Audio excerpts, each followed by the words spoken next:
વડોદરા મનપા દ્વારા એક પેડ માં કે નામ 2.0 અભિયાનનો પ્રારંભ. છાણી વિસ્તારના મિયાવાકી ફોરેસ્ટમાં 1 લાખ વૃક્ષો વાવવાનો સંકલ્પ લેવાયો. વડોદરા શહેરને વધુ હરિયાળું અને પ્રદૂષણ મુક્ત બનાવવાના ઉદ્દેશ્ય સાથે વડોદરા મહાનગરપાલિકા દ્વારા વોર્ડ નંબર 1 ખાતે પર્યાવરણ સંરક્ષણની દિશામાં એક મહત્વપૂર્ણ પગલું ભરવામાં આવ્યું છે. છાણી કેનાલ સ્થિત doctor Shyamaprasad Mukherjee urban Miyawaki forest ખાતે એક પેડ માં કે નામ 2.0 અભિયાન અંતર્ગત મેગા વૃક્ષારોપણ કાર્યક્રમનો શુભારંભ કરવામાં આવ્યો છે. આ પહેલ હેઠળ સમગ્ર વિસ્તારમાં આધુનિક પદ્ધતિથી મોટા પાયે વનીકરણ હાથ ધરવામાં આવશે, જે શહેરના પર્યાવરણીય સંતુલનને જાળવવામાં અગત્યની ભૂમિકા ભજવશે.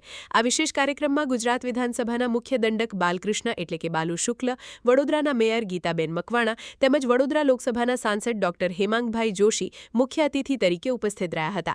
આ મહાનુભાવોના હસ્તે વૃક્ષારોપણ કરી પ્રકૃતિલક્ષી અભિયાનને વિધિવત રીતે ખુલ્લું મૂકવામાં આવ્યું હતું. અત્રે ઉલ્લેખનીય છે કે આ ઝુંબેશ અંતર્ગત શહેરમાં કુલ 1 લાખ જેટલા વૃક્ષો વાવીને તેનું જતન કરવાનો દ્રઢ સંકલ્પ લેવામાં આવ્યો છે, જે વડોદરાના ગ્રીન કવરને વધારવા અને અર્બન હીટ આઇલેન્ડ ઇફેક્ટ ઘટાડવામાં અત્યંત નિર્ણાયક સાબિત થશે. આ પ્રસંગે ઉપસ્થિત આગેવાનોએ પર્યાવરણ જાળવણીની તાતી જરૂરિયાત પર ભાર મૂકતા સ્થાનિક નાગરિકોને પણ આ મહાઅભિયાનમાં સક્રિયપણે જોડાઈને માતૃશક્તિના સન્માનમાં 1 વૃક્ષ વાવવા આહવાન કર્યું હતું. મિયાવાકી ફોરેસ્ટના નિર્માણથી છાણી વિસ્તાર આગામી સમયમાં શહેરના એક મહત્વના ઓક્સિજન હબ તરીકે વિકસિત થશે. આગામી દિવસોમાં પાલિકા તંત્ર દ્વારા અન્ય વિસ્તારોમાં પણ સામાજિક સંસ્થાઓ અને નાગરિકોના સહયોગથી આ વનીકરણ અભિયાનને વધુ વ્યાપક અને સઘન બનાવવાની રૂપરેખા તૈયાર કરવામાં આવી છે. વડોદરા મહાનગરપાલિકા દ્વારા મિશન મિલિયન ટ્રીઝ મિશન અંતર્ગત આજે અર્બન મિયાવાકી ફોરેસ્ટનું આજે છાણી ખાતે વોર્ડ નંબર 1 ખાતે આજે લોકાર્પણ થયું છે અને એનું વૃક્ષારોપણ આજે અમારા હાથે કરાવી અને આ સમગ્ર પ્રોજેક્ટની શરૂઆત થઈ છે.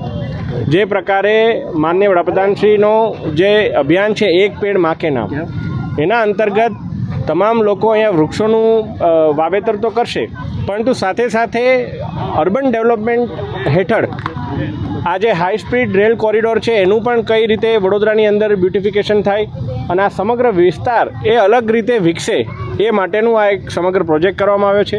આ પ્રોજેક્ટની અંદર સાયકલિંગ ટ્રેકથી લઈ અને ગાર્ડન, પ્લે એરિયા, આ બધી વસ્તુઓ પણ આવનારા સમયની અંદર એ આવરી લેવામાં આવશે.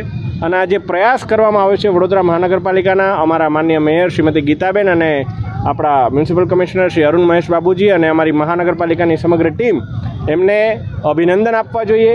અને એના સાથે સાથે એક્સેલ સોર્સ ફાઉન્ડેશનથી લઈ અને તમામ દિવ્ય ભાસ્કર, આ તમામ સંસ્થાઓ પણ આની સાથે જોડાય અને જે પ્રકારે ભગીરથ કાર્ય કરી રહી છે, હું માનું છું કે જે પ્રકારે પર્યાવરણની અંદર અત્યારે તાતી જરૂરિયાત એ આપણું ગ્રીન કવર વધારવાની છે, આ પ્રયાસથી વડોદરાના ગ્રીન કવરમાં પણ ફાયદો થશે.